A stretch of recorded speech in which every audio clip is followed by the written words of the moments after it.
And another actress who's decided that she loves Devon so much she doesn't ever want to leave is Susan George.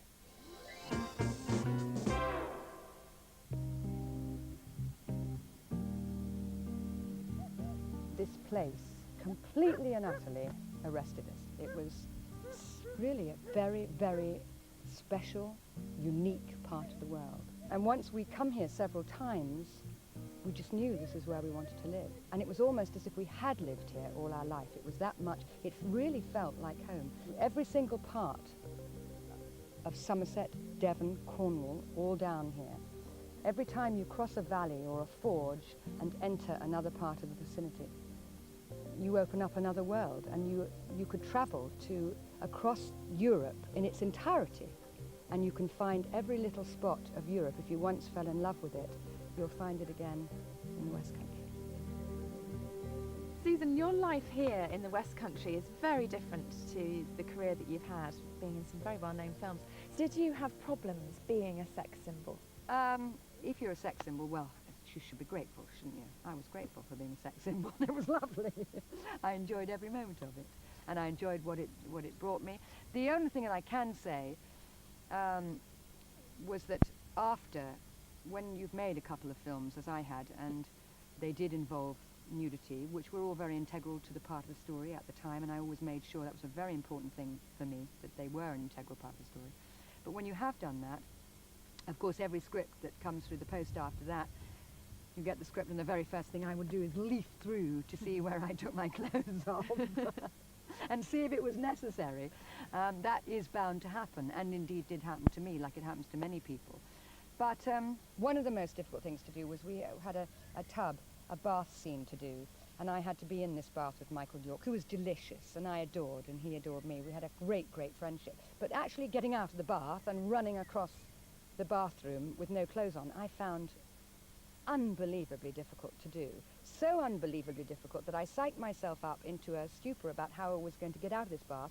I had somebody standing on the side, holding a towel for me, waiting for me to get out of the bath, so I could make this quick dash past the camera where David Green, the director, had said, you'll only see a tiny snippet of breast. As you zoom past the camera, we won't see a thing. Just, you know, go slowly, take your time, but it will be seconds. Finally, the director said, action. And I got up, and I was so fast to get out of this bath, I slipped on the soap, and I went straight. I did a complete turnover and fell into this cameraman's arms, who wrapped a towel around me. They had to prise me apart. I wouldn't let... No, don't let me... Don't let me.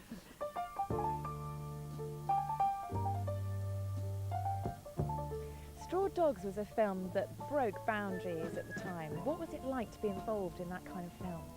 Well, I will always feel very proud of the film and my life within it. It was an extraordinary film to make. I mean, at a time when international films just weren't coming to the United Kingdom. So when we knew this big film was coming to England, and certainly when I got the role, when Peckinpah cast me as Amy and my co-star was Dustin Hoffman, it was a one-off. Leave me alone! Stop! I'm telling you. You asked for it. Okay, all right, find the car. You perhaps get to do one of those films, if you're lucky, one time in a career. And if you do, it stays with you all the days of your life, and it certainly will stay with me. I know you're now involved in producing film, so you're still very much involved in that kind of life. What about the other passion that you have for horses?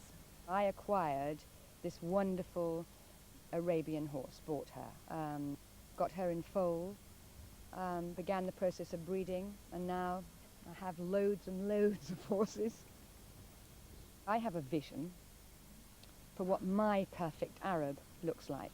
So I am now breeding using various stock, and now our own stock and our own breed lines, to acquire that vision, that particular type of Arab that I want to own and indeed see on this planet. And I hope that finally we're beginning to realize a bit of our lifetime dream within our farm and within Georgian Arabians. Well, I really hope you achieve it. Susan, thank you very much for talking to us. Thank you.